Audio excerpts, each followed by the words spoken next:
So let's move on to our next topic, and I want to know from you guys who you think was the best actor as far as who was the best sarcastic, kind of got that fun personality of Peter Parker, because we all know he's a sarcastic person. He's got that good fun personality.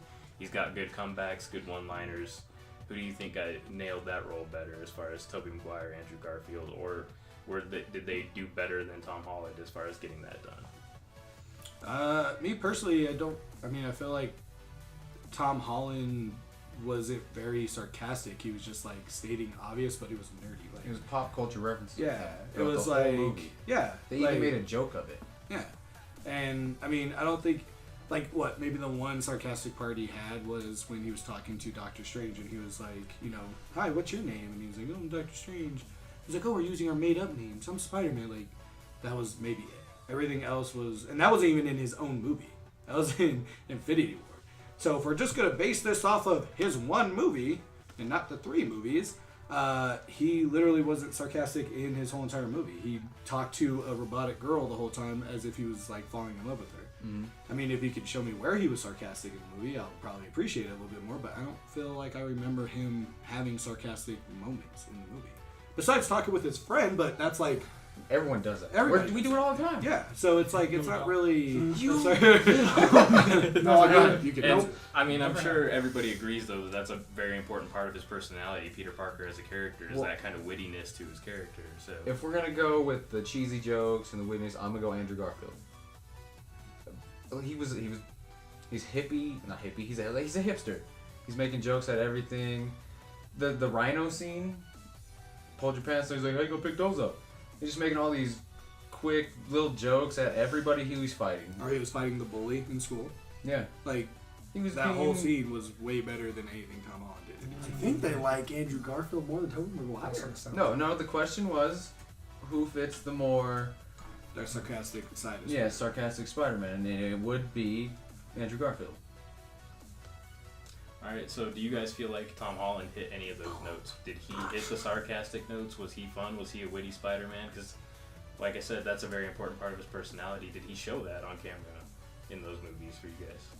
Oh, no, I definitely think he did. I mean, a lot of the stuff that he said I felt like was sarcastic. That probably was the best one. I think I got a laugh at the whole Doctor Strange one. But again, like you said, it's the director directing the actor on what he wants him to do. That whole referencing the 90s and all, that's the character he's supposed to portray. That's the character that the director wants him to be. That's the Spider-Man that the director wants him to be. So the reason why he keeps bringing that up, or keeps talking about or referencing the 90s and I remember this on the movie The Aliens, all that stuff, that's the character he's portrayed. He portrays the character exactly the way he's supposed to. And so I feel like you guys say, well, he's not witty and wasn't sarcastic. He was just like a serious Spider-Man? No, he was just a kid Spider-Man. Okay. Because that's what he is. He's a kid Spider-Man. But he had no wittiness to him being a kid. I felt like he definitely had a lot of So if you can show me a 15-year-old that can outwit one of us, I'll give you $100 right now. Because I doubt it we would get outwitted. My 4-year-old daughter. We're going to come out here and we're going to do... Now, answer your question. For insults. Yeah, that hurt my soul deep inside. So, Ari. just to answer your question, yes, Tom Holland hit those spots. Yes, Tom Holland was a sarcastic, witty Spider-Man. Like he said, he brought up a bunch of 90s stuff. He brought up a bunch of pop culture stuff. He had a bunch of one-liners, a bunch of funny one-liners when he was fighting Thanos and they're trying to get the glove off. And when he actually even gets into the ship and he's talking to himself, because the robot, when I remember, went into the ship, nobody's technology worked. So when he was talking, he was just doing his own one-liners to himself. But maybe I missed something in the movie and I missed some wittiness and some funniness. Oh, wait. No, I didn't. Because I don't watch Spider-Man 3. I missed the fact that Thanos has created Thanos.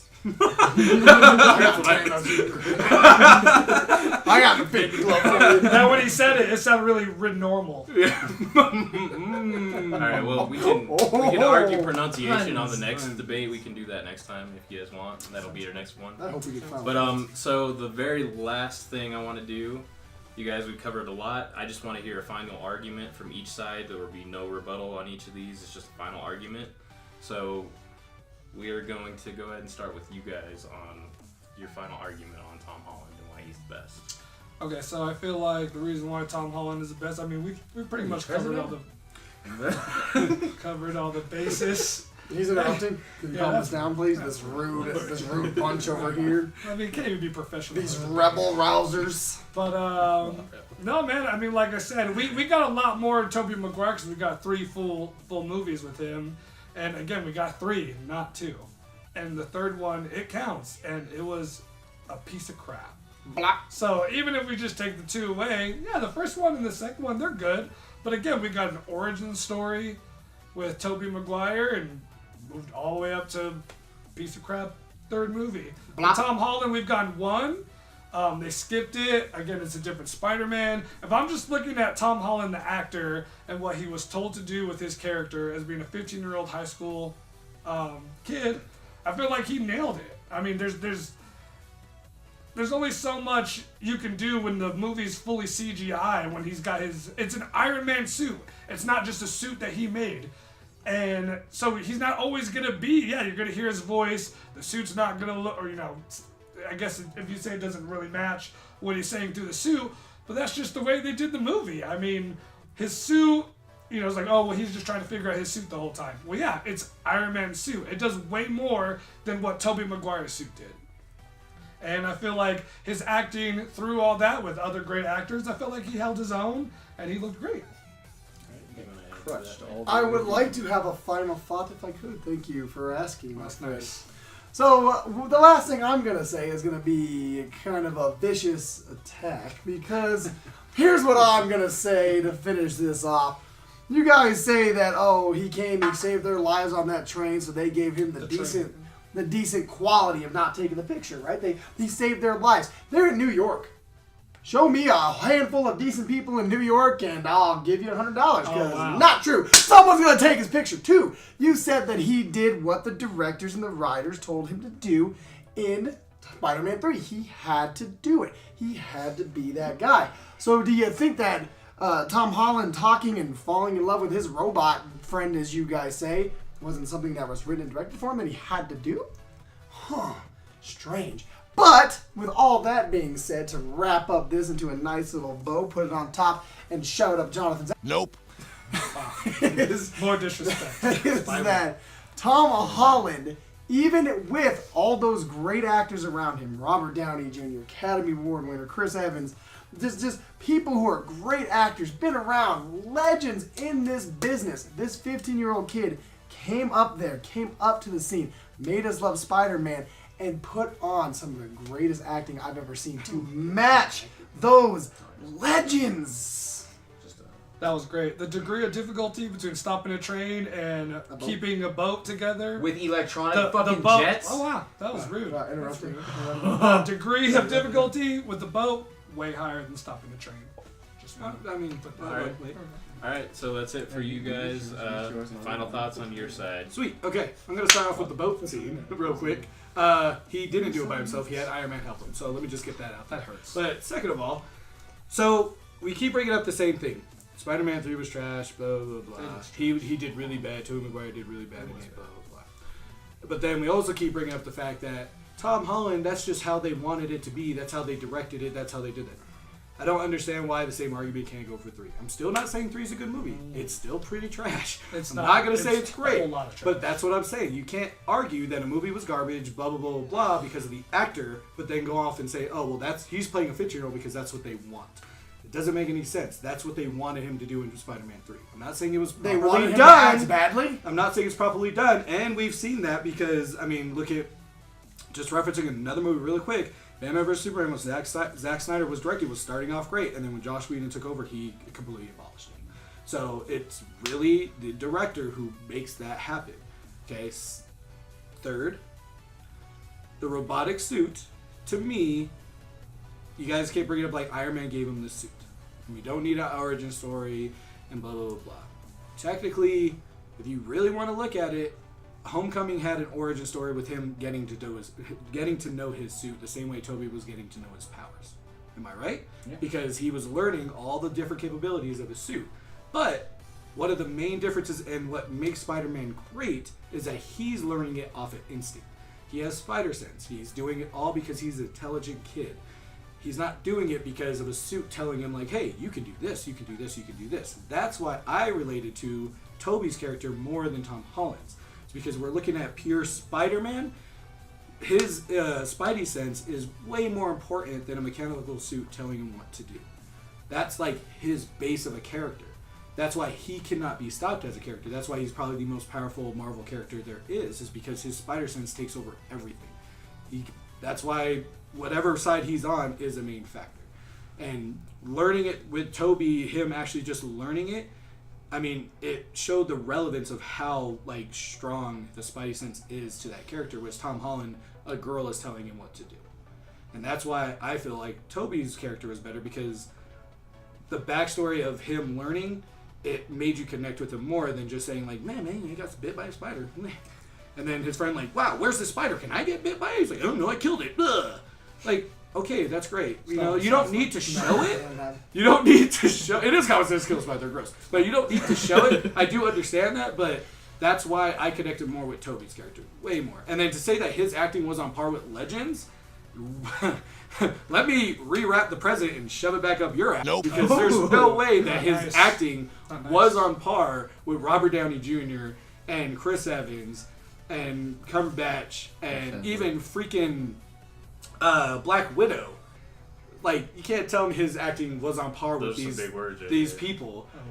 Like, considering who they are and what he did. And they gave him all those 90 references just so he can have something to say in those movies. He did not say anything relevant. He is a smart kid. If the age of Tobey's Spider-Man character was in that movie, he would have came up with the plan because he's the smart kid. He's the smart guy. He could have helped Tony Stark come up with the plan. Whereas in this movie, he was just a backup. He was under ruse. Are we still debating? No. This is my final thought. That's why I said Tobey's better than Tom. That was a long final. So from Underoos, Jonathan, your final thoughts? Oh, you haven't gone yet? Wow. Are you kidding? We've got more. Let's go. Are you done? Yeah, I'm Tobey Maguire's Spider-Man is the best Spider. He's the most human. He's the most human Spider-Man. He's the one that didn't get anything handed to him, unlike Tom Holland. Here's a suit that can do everything for you. It has a parachute that can save you from the sky if you fall. Tobey Maguire went through the grit of life. Tom Holland didn't let his uncle die either. You can't interrupt. He had Tobey Maguire had to find a job. He had to do everything that a normal human had to do, plus keep up with a superhero life, saving everybody every day. That's it. He's he's the greatest. I really feel like the intelligence of the character is everybody knows Spider-Man's supposed to be smart, and you don't get that from anything Tom Holland does. All you saw from Tom Holland didn't watch his uncle die. All you saw from Tom Holland that he was smart was the one scene in Homecoming where he lifted up the locker and had web serum. That was all you saw. That's it. All right, we're good. Are you sure? We're good. All right. Wow. Well, that was a long. End of arguments. That's a long one. So it was a very long video. We covered a lot of we stuff. had facts, not the same thing. A lot of stuff. So Playing with a yo-yo. with that being the end of the arguments. First of all, I want you guys to make comments. You guys decide who you feel is the winner. Drop them. Now I'm gonna decide who I feel is the winner based off snap. what everybody Surprise ending. argued. It's with a twist. And based off the arguments and based off of everything that was said today. Wait, I know we had a bet earlier today. Still going. It'll still happen regardless of what you choose, but just choose right, and it'll happen the same way we planned it. But just choose right. I'll do whatever it takes. Well, there was a little bit of a bet behind the scenes, and that is the losing team has to cosplay as emo Spider-Man. The greatest Spider-Man ever. In our next debate movie or film. So here's my We're doing it. my winner. Do that shit. And based off the arguments from what you guys have told me, and whether it's Tom, Tobey, or Andrew Garfield, based on everything that was said, I honestly don't think we've seen the best Spider-Man yet. Dang. And I think certain ones nail certain parts of it, but not anybody has nailed the full package yet. With that being said, I gotta agree with Gabe being the winner. And as a surprise twist, Jonathan's the loser because he loves Tobey Maguire. And he's the emo Spider-Man right here. There we go. He looks just like him. Yeah. Oh, But that being being said, like I said, I don't think either one of them's really nailed the part completely yet. I don't know if we've seen the best Spider-Man. Tom Holland could be him, but he hasn't shown us that quite yet. So that's my personal feelings. I think we had a great debate. Guys, let's go ahead and wrap it up. Matt? Of course, if you like this video, give us a thumbs up. Make sure in the comments you tell us who actually won this debate, which we already know. It was us. Go on Facebook and Instagram. Like our pages, please. Big things going on there, including the behind-the-scenes talk of what was going on with that. And with that being said, this video is BOOM! They're done. Woo! Whoa! The video's over already? Well, if you want to see more, why don't you click that notification button and that subscribe button. And if you really liked it, give us a thumbs up. Cut.